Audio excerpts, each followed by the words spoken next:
Assalamualaikum warahmatullahi wabarakatuh. Anak-anakku semuanya kelas 12 yang saya cintai. Pada kesempatan kali ini Bapak akan menjelaskan bab 7 tentang indahnya membangun rumah tangga. Dalam materi ini Bapak akan menjelaskan tentang hal-hal yang terkait dengan pernikahan. Baik anak-anak, Bapak akan menjelaskan yang pertama dulu mengenai pengertian dari pernikahan itu sendiri. Nikah secara bahasa bisa diartikan mengumpulkan, menggabungkan, atau menjodohkan.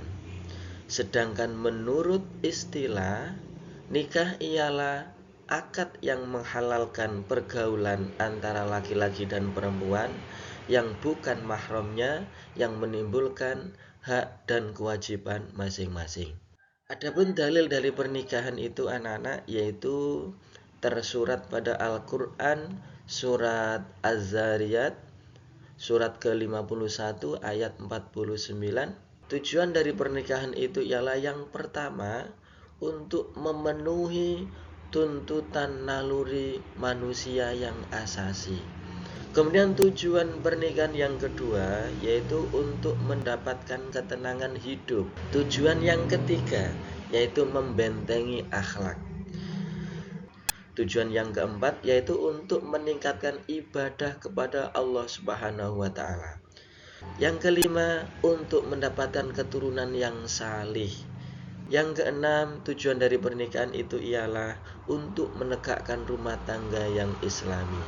Anak-anak dengan memahami tujuan dari pernikahan, mulai dari mendapatkan ketenangan hidup, membentengi akhlak, meningkatkan ibadah kepada Allah, mendapatkan keturunan yang soleh, dan juga menegakkan rumah tangga yang islami, mudah-mudahan kita mampu melaksanakan pernikahan suatu saat nanti sesuai dengan ketentuan-ketentuan hukum Islam. Anak-anak, hukum pernikahan itu ada beberapa macam dan itu tergantung pada keadaan dari yang melaksanakan. Yang pertama yaitu hukum wajib. Wajib ini bagi siapa? Yaitu bagi orang yang telah mampu baik fisik, mental, ekonomi maupun akhlak untuk melakukan pernikahan. Jika seseorang sudah mampu secara zahir, mampu secara batin, maka baginya wajib untuk menikah. Karena dengan menikah banyak kebaikan-kebaikan, pahala yang kelak ia peroleh. Kemudian hukum yang kedua yaitu sunnah. Sunnah ini bagi siapa Pak? Yaitu bagi orang yang telah mempunyai keinginan untuk menikah, namun tidak dikhawatirkan dirinya jatuh pada perbuatan maksiat atau perbuatan zina. Yang ketiga yaitu mubah. Mubah ini bagi siapa? Yaitu bagi yang mampu dan aman dari fitnah, akan tetapi tidak membutuhkannya atau tidak memiliki syahwat sama sekali.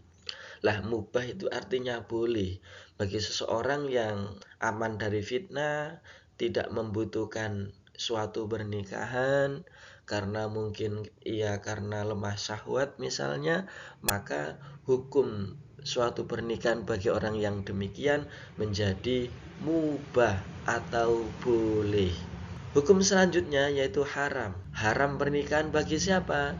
Yaitu bagi orang yang yakin bahwa dirinya tidak akan mampu melaksanakan kewajiban-kewajiban pernikahan, baik kewajiban yang berkaitan dengan hubungan seksual maupun berkaitan dengan kewajiban-kewajiban lainnya.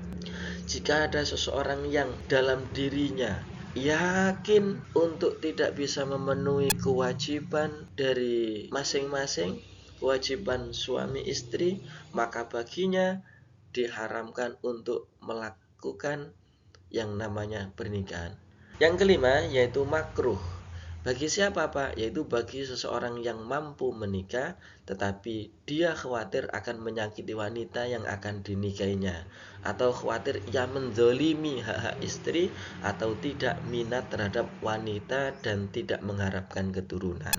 Anak-anak, hukum pernikahan menjadi makruh bagi orang yang khawatir mendolimi pasangannya dan orang tersebut tidak memiliki hasrat untuk nikah. Maka keadaan orang yang demikian, hukum pernikahan menjadi makruh baginya. Selanjutnya yaitu pernikahan yang tidak sah.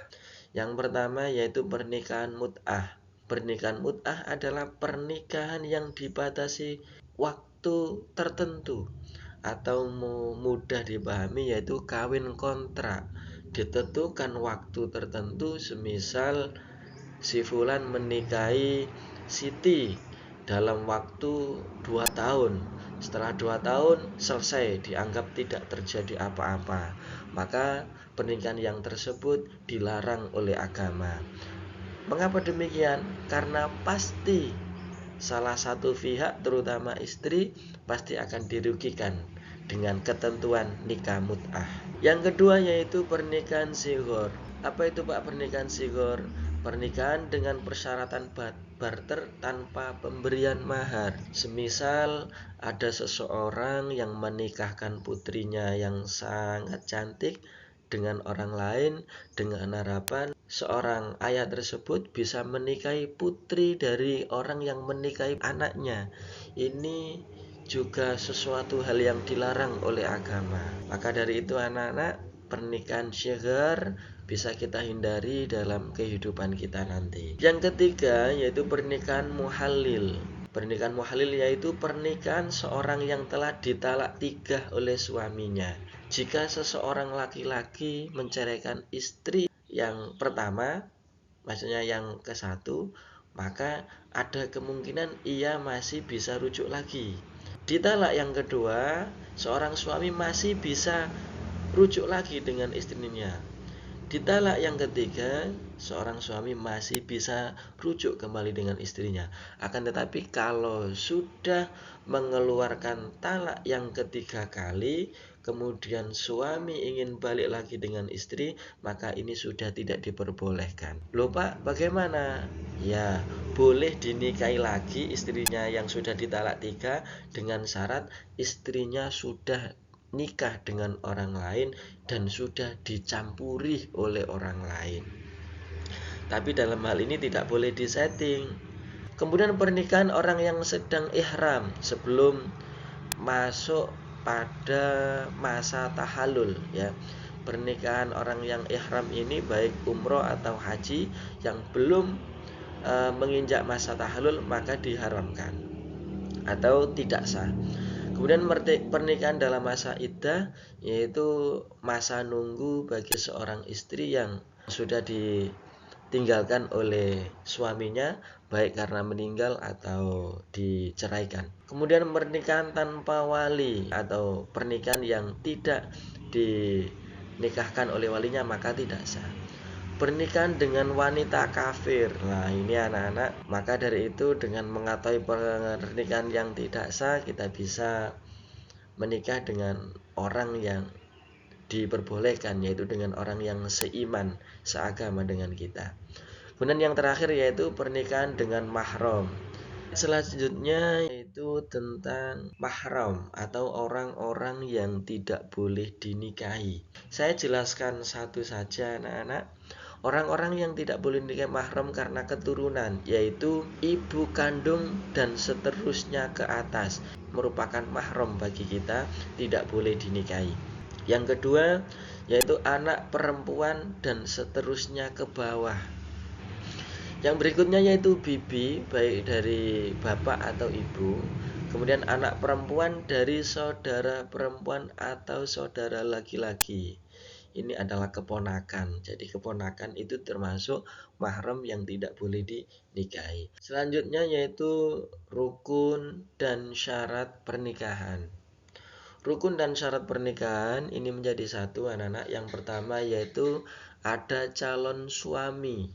Syaratnya ialah bukan mahram dan orang yang dikehendaki serta muayyan. Kemudian yang kedua calon istri. Syaratnya adalah bukan muhram si laki-laki, kemudian terbebas dari halangan nikah atau masa iddah atau status sebagai istri orang. Rukun dan syarat nikah selanjutnya ialah adanya wali. Apa Pak syaratnya menjadi wali? Yaitu orang yang dikehendaki, bukan orang yang dibenci dari calon istri. Kemudian ia merupakan seorang laki-laki, bukan perempuan atau banci. Wali juga merupakan mahram si wanita. Seorang wali harus balik, bukan anak-anak. Seorang wali harus berakal, tidak gila, adil, tidak fasik, tidak terhalang wali lain, tidak buta, kemudian tidak berbeda agama, dan juga seorang wali harus merdeka, bukan seorang budak. Syarat selanjutnya itu 2 orang saksi. Syarat saksi adalah berjumlah 2 orang, bukan budak, bukan wanita, bukan orang fasik. Tidak boleh merangkap sebagai saksi walaupun memenuhi kualifikasi sebagai saksi. Sunnah dalam keadaan rela dan tidak terpaksa. Paham ya anak-anak ya? Yang kelima yaitu adanya ijab dan qabul antara seorang wali kepada calon mempelai putra atau calon suami. Ijab qabul merupakan perkataan dari mempelai laki-laki atau wakilnya ketika akad nikah. Syarat zigot adalah tidak tergantung dengan syarat yang lain, tidak terikat dengan waktu tertentu, boleh dengan bahasa asing, anak-anak boleh memilih bahasa Arab, bahasa Indonesia, bahasa Jawa misalnya, boleh, tapi yang umum dan yang mudah itu menggunakan bahasa Indonesia. Kemudian dengan menggunakan kata tazwij atau nikah, tidak boleh dalam bentuk kinayah sindiran, tidak boleh. Qabul harus dengan ucapan qabiltu nikahah wa tazwija. Ketika akad itu disampaikan dengan bahasa Indonesia, misalnya setelah penghulu menyampaikan dibayar tunai, langsung dijawab saya terima nikahnya dengan mas kawin tersebut dibayar tunai. Maka dengan demikian saksi akan memberikan kesaksiannya bahwa akad ijab qabulnya sah. Maka setelah itu antara suami istri sudah sah di mata agama dan sudah terjadi kewajiban keduanya untuk saling memenuhi hak dan kewajiban. Dengan mengetahui syarat rukun nikah, maka di sini Bapak akan menunjukkan contoh akad nikah ya. Anak-anak bisa perhatikan, nanti bisa dihayati untuk diamalkan pada waktunya nanti. Ya, kita simak bersama-sama anak-anak. Sayyidina wa maulana Muhammadin wa ala alihi wa ashabi ajma'in, amma ba'd. Usikum wa iyaya bitaqwallah. Uzawijuka ala ma amara Allah bihi min imsakin bi ma'ruf atau tasrihin bi ihsan. Wahai saudara Oki Ramadhani bin Bapak Pairin, saya nikahkan dan saya kawinkan kepada Anda Ririn Novitasari binti Bapak Sukri. Wali ayahnya sudah wakil kepada saya dengan mas kawin uang Rp1.903.000 dibayar kok. Saya terima nikah dan kawinnya Ririn Novitasari binti Bapak Sukri dengan mas kawin uang Rp1.903.000 dibayar tunai. Nah, anak-anak itu adalah contoh akad nikah yang sah. Ya, begitu setelah penghulu menyampaikan dibayar tunai, langsung disaut, langsung dijawab oleh calon mempelai putra, saya terima nikahnya. Nah, ini menunjukkan bahwa akad nikah tersebut merupakan akad yang sah.